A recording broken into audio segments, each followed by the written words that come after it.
ገንዘብ ያንተ ሊባል የሚችለው ኢላ የለበስከው ይሄ የለበስከው ልብስ አርጅቶ ጃጅቶ የቤት ሞልወያ ሲሆን ወይ መኪና ሞልወያ መስታወት ሞልወያ ማንም ሰው ሌላ ሰው ማይለብሰው ብጥስጥስ ብሎ ማለት ነው ይሄ ልብስ የኔ ነው ማለት ይችላል። ያ የበሰበሰው ልብስ እኮ ነው። አሁን ግን ይሄ አለላለ ያለው ልብስ ዛሬ ለብሶ ወጥቷል። ነገ ጀናዛ ጣቢ ሊያወጣው ይችላል። ነገ አይደለም ዛሬ ጀናዛ ጣቢ ካወጣው በኋላ ይሄ ልብስ ምን ይሆናል? ለቤተሰብ ለሆነ አካል ይወረሳል። የኔነቱ ቀረ ማለት ነው። ወረሰው ማለት የሱ ንብረት ሆነ ማለት ነው አይደል? አንድ ይሄ ነው። ልብስ ያንተ የለበስከው ልብስ ራሱ ያንተ ልብስ፣ ቁም ሳጥን ያጣበበው ልብስ ያንተ ልብስ አይደለም።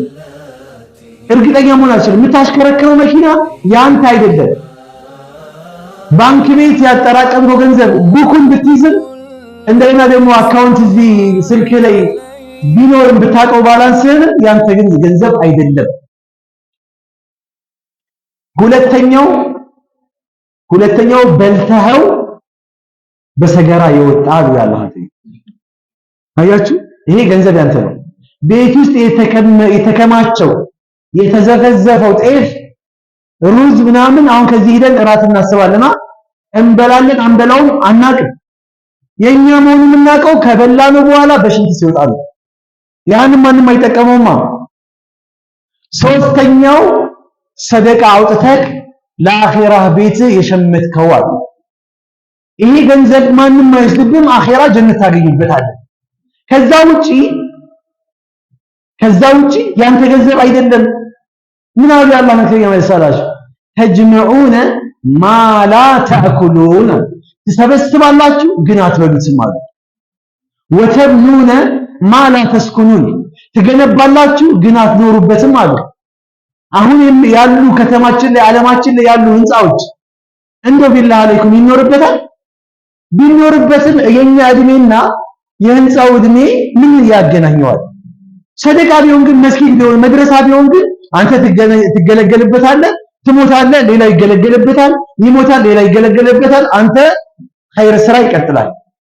ህንጻውን አቁመህ ላብን ጠብ አድርገህ ያመጣኸውን ገንዘብ ወይ አጭበርብረህ ያመጣኸው በሐላልም ይሁን ያመጣኸው ያንተ ወራሾች እንደፈለጉ ይጫወቱበታል። አላህ የሚፈራ ልጅ ካላፈራ ልጆች ጥባጥብ ይጫወቱበታል። ከፈለጉ ቁማር ማስይዘው እኮ ሊባሉበት ይችላል።